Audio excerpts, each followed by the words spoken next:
Hello students, अपन last lecture में study कर चुके हैं फिजिकल क्वांटिटीज। अब अपन स्टडी करेंगे डायमेंशनल एनालिसिस।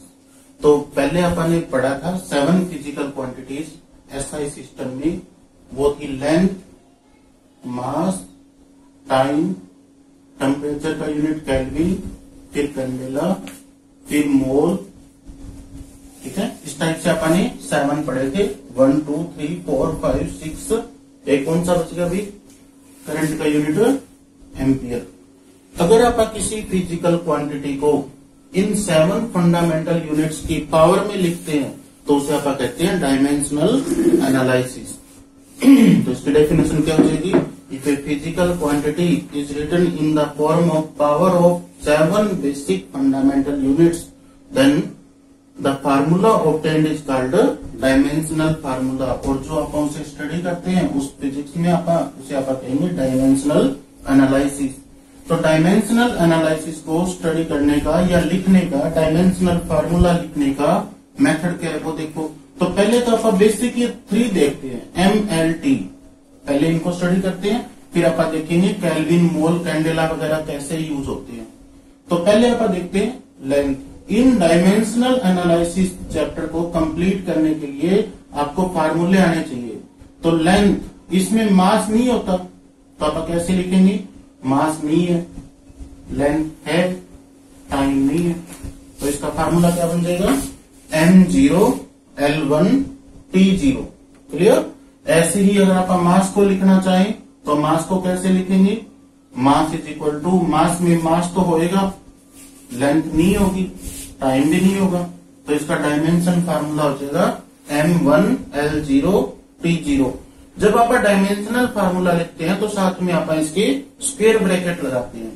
लेंथ मास के बाद बात आती है टाइम की। Time is equal to M0L0T1 आ जाएगा इसमें। लेंथ मास टाइम के बाद ये तो होगी अपनी फंडामेंटल क्वांटिटीज। फंडामेंटल क्वांटिटीज के बाद अगर आप बात करें कि डिराइव्ड यूनिट्स के डायमेंशन फार्मूले कैसे होंगे, तो उनमें आप एग्जांपल लेते हैं एरिया। ऐसे यूनिट जो फंडामेंटल यूनिट से मिलके बनते हैं उन यूनिट्स को आप डिराइव्ड यूनिट कहते हैं। तो एरिया का फार्मूला क्या होता है? Length into breadth.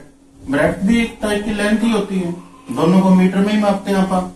तो लेंथ इंटू लेंथ तो क्या होगा? L²। अब इसमें मास कितना है? 0। टाइम कितना है? 0। तो एरिया का डायमेंशनल फार्मूला बनेगा M0L²T0।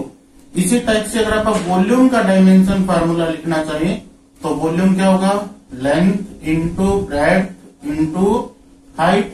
तीनों को आप लेंथ में मेजर करते हैं, तो ये L³ आ गया अपने पास। तो इसमें मास कितना है? 0। टाइम भी कितना है? 0। आप इनको मास 0, टाइम 0 लिखो तो लिखो, नहीं तो कोई जरूरी भी नहीं है।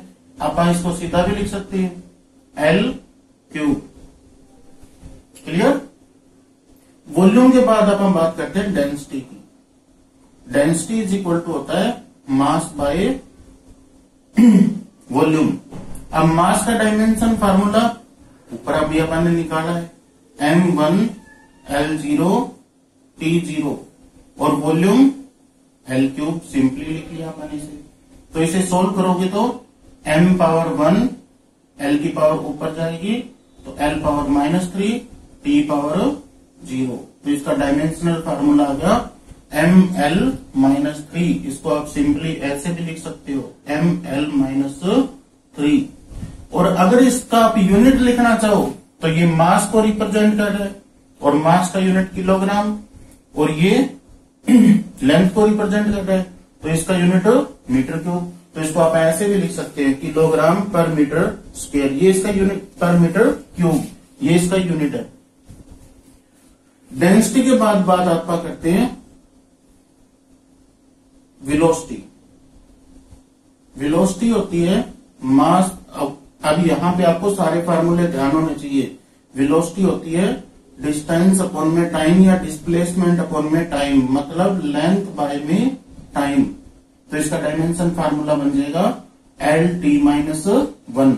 अब आप इसको ऐसे भी लिख सकते हो सीधा, और इसको आप ऐसे भी लिख सकते हो M0 L1 t-1।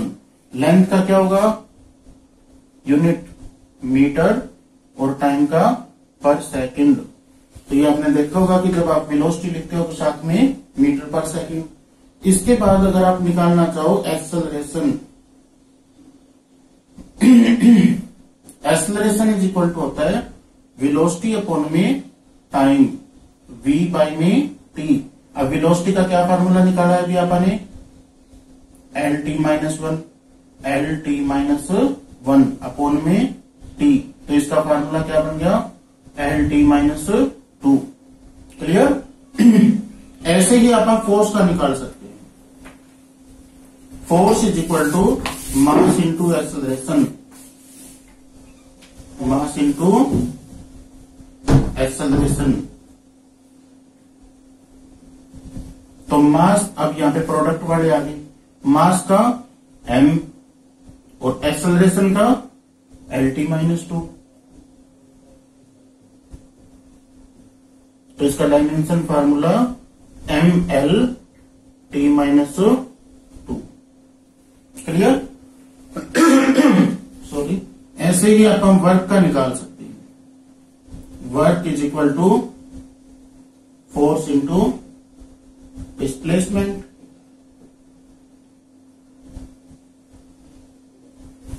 ये आपके बुक में अबाउट 150 के आसपास है, आप इनको ट्राई कर सकते हो। फोर्स का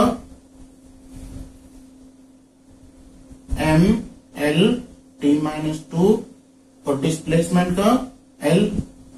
तो देखो ये फोर्स होगी और ये डिस्प्लेसमेंट होगी। तो M1 L बेस सेम हो तो पावर ऐड हो जाती है, L2 T-2। तो ऐसे आप डायमेंशन फार्मूले को निकाल सकते हो। अब इनके बाद बात आती है डायमेंशन फार्मूले के, ये तो अपने तीन थे MLT की फॉर्म में। अब बात आती है ये बाकी क्या काम आएंगे, केल्विन, कैंडेला, मोल, एम्पियर। तो ये भी जैसे जैसे यूज होगी फिजिकल क्वांटिटी, जैसे अपने को पूछ ले इलेक्ट्रिक करंट का डायमेंशन फार्मूला क्या होगा, इलेक्ट्रिक करंट। तो electric current, current is equal to electric current का क्या होगा, एम्पियर होगा। इसमें MLT कितने होंगे, 0 0 होंगे। इलेक्ट्रिक करंट के बाद जैसे इलेक्ट्रिक चार्ज का पूछ ले अपने से, इलेक्ट्रिक चार्ज का डायमेंशन फार्मूला क्या होगा। तो इलेक्ट्रिक चार्ज का क्या होता है formula, charge is equal to current into time. तो करंट का एम्पियर और टाइम का T। तो इसका डायमेंशन फार्मूला क्या होगा, AT। तो इस टाइप से अपन इनका भी यूज करते हैं। जैसे mole PV is equal to nRT हो गया, उस इक्वेशन में अपने को मोल की भी जरूरत पड़ेगी। क्लियर। इसके बाद बात आती है इसके बाद बात आती है कि डायमेंशनल, इनको आपको ट्राई करने हैं, ये बहुत सारे हैं बुक के अंदर, इनको सभी को देखना है। इसके बाद बात आती है डायमेंशनल एनालिसिस के बाद कि types of dimensional variables, types of dimensional variables.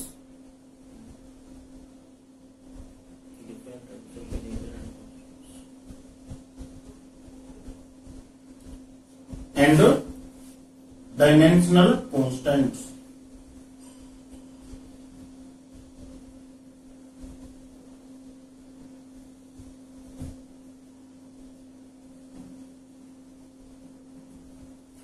तो डायमेंशनल वेरिएबल या डायमेंशनल कांस्टेंट क्या होते हैं, तो इसके लिए हमें पता होना चाहिए। मेरा कैमरामैन बाहर गया, मैं खुद ही कर लेता हूं set.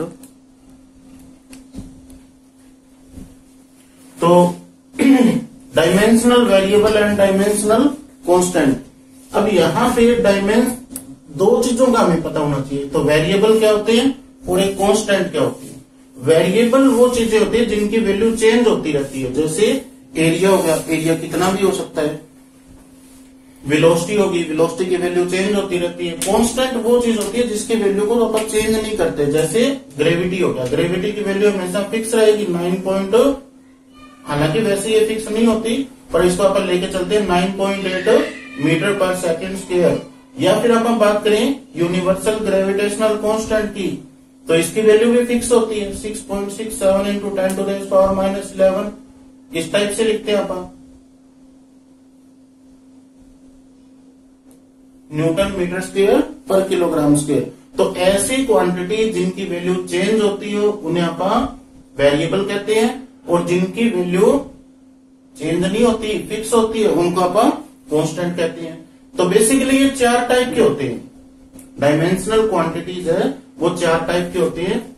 Dimensional quantity are of 4 types. First है डायमेंशनल वेरिएबल, सेकंड है डायमेंशनल कांस्टेंट, थर्ड है डायमेंशनलेस, मैं शॉर्ट में लिख रहा हूं डायमेंशनलेस वेरिएबल्स,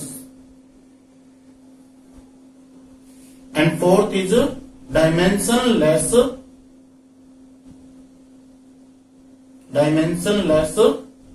कांस्टेंट्स। तो physical quantities are basically of 4 types, dimensional variable, dimensional constant, dimensionless variable, dimensionless constants. तो पहले आप स्टडी करते हैं डायमेंशनल वेरिएबल किन्हें कहते हैं। तो ऐसी फिजिकल क्वांटिटी जिसका डायमेंशनल फार्मूला हो उस फिजिकल क्वांटिटी को आप डायमेंशनल वेरिएबल कहते हैं। फॉर एग्जाम्पल अभी अपन ने देखा एरिया का डायमेंशन फार्मूला होता है, तो area is a dimensional variable. First कौन सी थी? Dimensional variable. डायमेंशनल वेरिएबल में आप क्या करेंगे, इसका एग्जांपल हो जाएगा एक तो एरिया, एक इसमें आप वेलोसिटी दिखा सकते हैं, एक इसमें आप मास दिखा सकते हैं। तो ऐसी फिजिकल क्वांटिटीज जिनका डायमेंशन फार्मूला हो उन्हें आप कहते हैं डायमेंशनल वेरिएबल।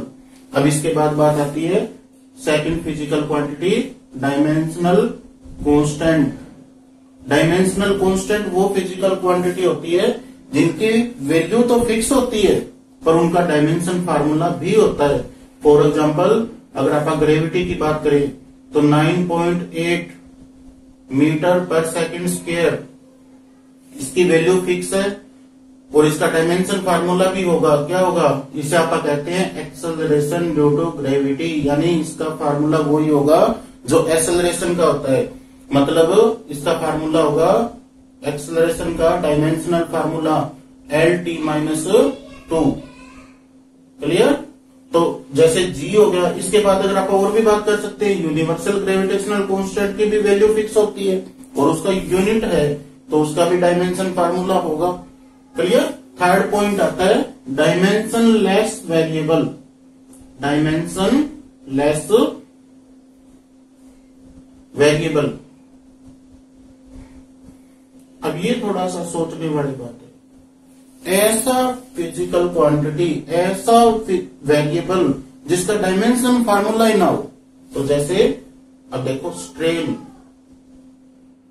ये भी अपन आगे पढ़ेंगे 6th यूनिट में। स्ट्रेन होता है change in dimension, change in dimension upon में ओरिजिनल डायमेंशन। अब बेटा यहां पे ध्यान देने वाली बात ये है, यहां पे डायमेंशन वर्ड का मतलब है चेंज इन लेंथ अपॉन में original length, change in area upon में ओरिजिनल एरिया, या चेंज इन वॉल्यूम अपॉन में ओरिजिनल वॉल्यूम। तो है क्या चीज, ऊपर भी वही फिजिकल क्वांटिटी आ रही है, नीचे भी वही आ रही है। फॉर एग्जांपल मैं अगर मानू चेंज इन लेंथ अपॉन में ओरिजिनल लेंथ, तो लेंथ से लेंथ कैंसिल हो जाएगा क्योंकि L की पावर 1 ऊपर तो है L की पावर 1 और नीचे से आएगी L की पावर -1, तो L की पावर कितनी होगी? 0, क्योंकि अगर बेस सेम हो तो पावर ऐड हो रही है, पावर ऐड होगी तो पावर की वैल्यू 0। तो यानी ये इसकी वैल्यू तो वेरिएबल होगी, स्ट्रेन की वैल्यू अलग अलग हो सकती है पर इसका डायमेंशन फार्मूला नहीं होगा। And fourth physical quantity is dimension less constant.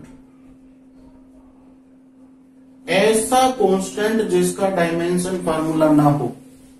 अब ये देखो इसमें आप एक्सपोनेंशियल एक ई लिखते हैं आप, ई की पावर x, इस टाइप से ई की पावर कुछ भी, तो यहां पे जो ई होता है इसे एक्सपोनेंशियल कहते हैं। इस एक्सपोनेंशियल की कोई भी डायमेंशन फार्मूला नहीं होता। इसके बाद बात आती है ई के बाद आपका पाई हो गया, पाई की वैल्यू 3.14, इसके आगे आप कोई यूनिट नहीं लगाते तो ये भी क्या कहलाएगा, डायमेंशनलेस कांस्टेंट। वैल्यू तो फिक्स है पर इसका डायमेंशन फार्मूला नहीं है, तो इसे आप क्या कहेंगे, डायमेंशनलेस कांस्टेंट। और कोई एग्जांपल, तो नंबर्स देखो 1 2 3 4, इनके आगे कोई यूनिट थोड़ी लगाते हैं आप, सिंपल नंबर्स हो गए, तो ये भी क्या होंगे, डायमेंशनलेस कांस्टेंट्स होंगे। क्लियर।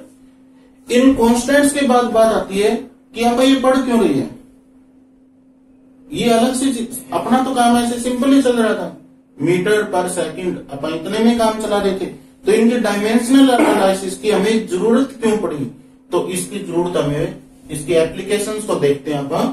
तो डायमेंशनल एनालिसिस की बेसिकली 3 एप्लीकेशंस है,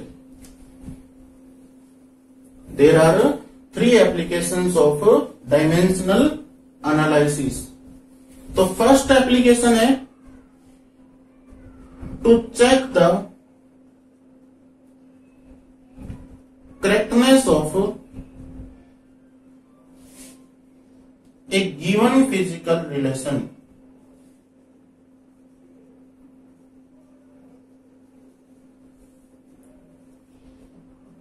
ये जो एप्लीकेशन है ये प्रिंसिपल ऑफ होमोजेनिटी पे बेस्ड है।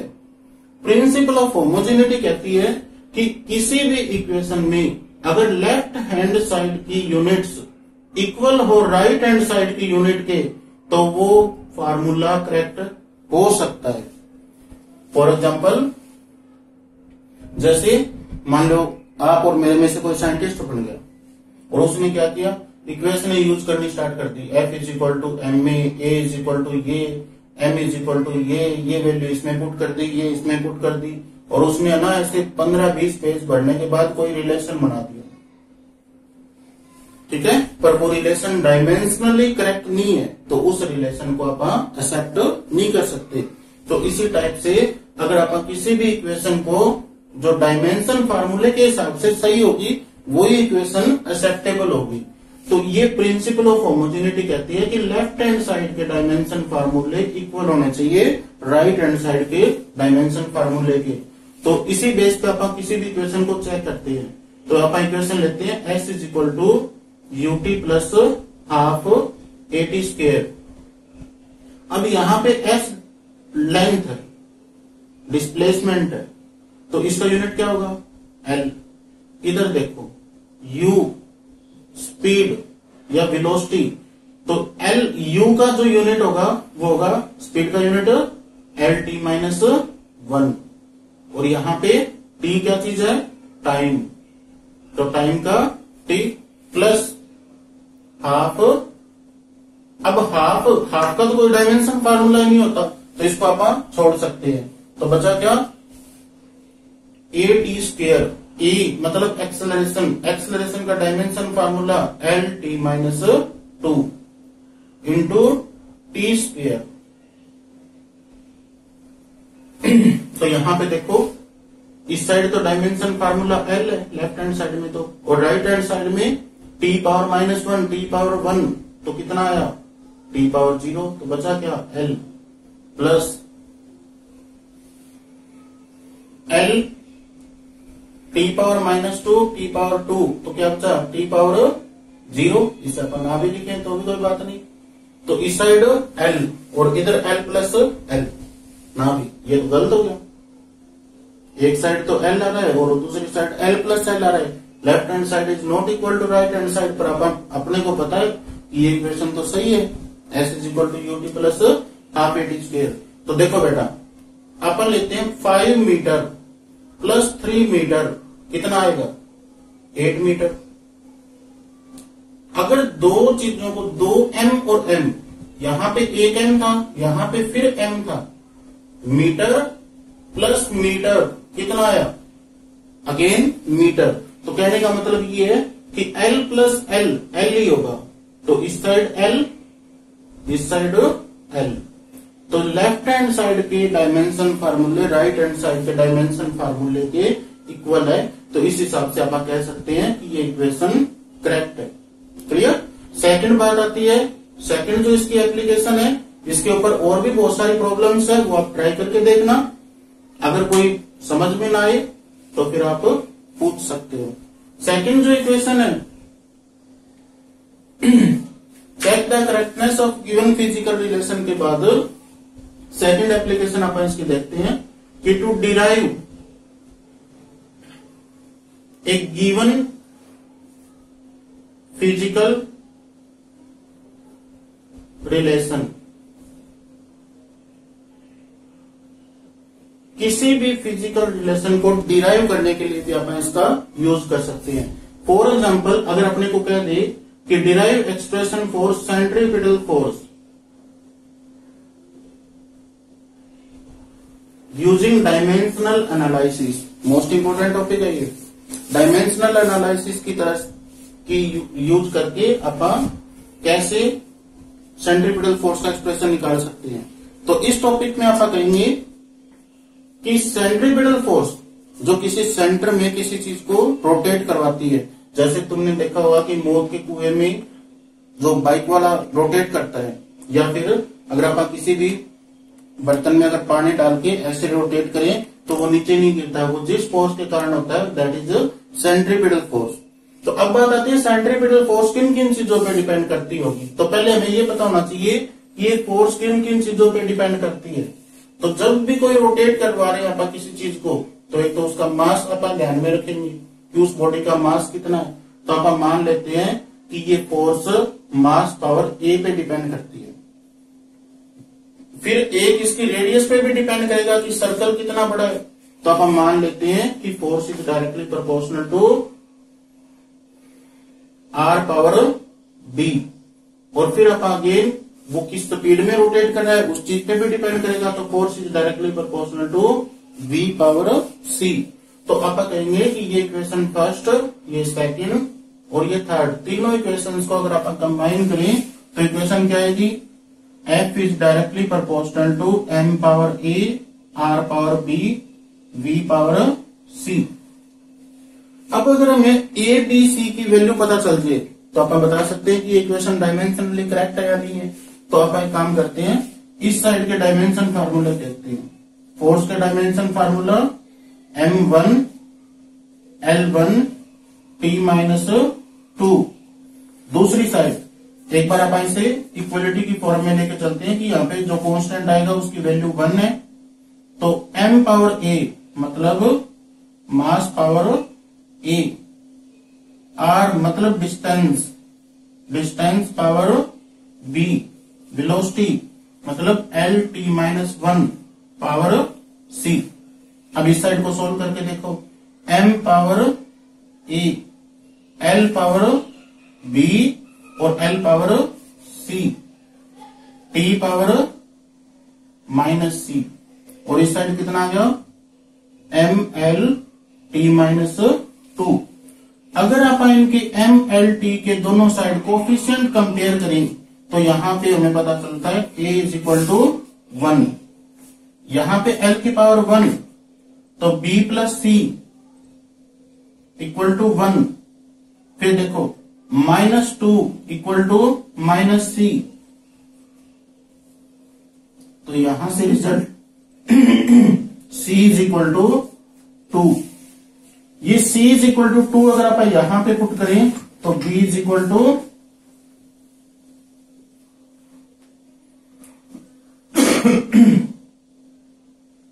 2 उस साइड जाके -2 तो B इज इक्वल टू -1।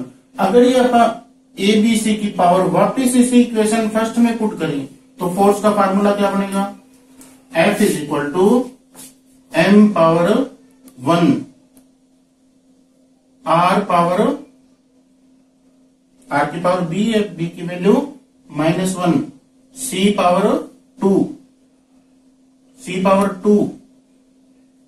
तो अगर इसे सिंप्लीफाई करें या इसको अरेंज करके लिखें तो M V स्क्वायर अपॉन में R। तो सेंट्रीपिटल फोर्स का फार्मूला क्या आ गया, MV स्क्वायर अपॉन में R। इसकी जो थर्ड एप्लीकेशन है वो अपन नेक्स्ट लेक्चर में देखेंगे और वो एप्लीकेशन है कि to convert one system of unit into another.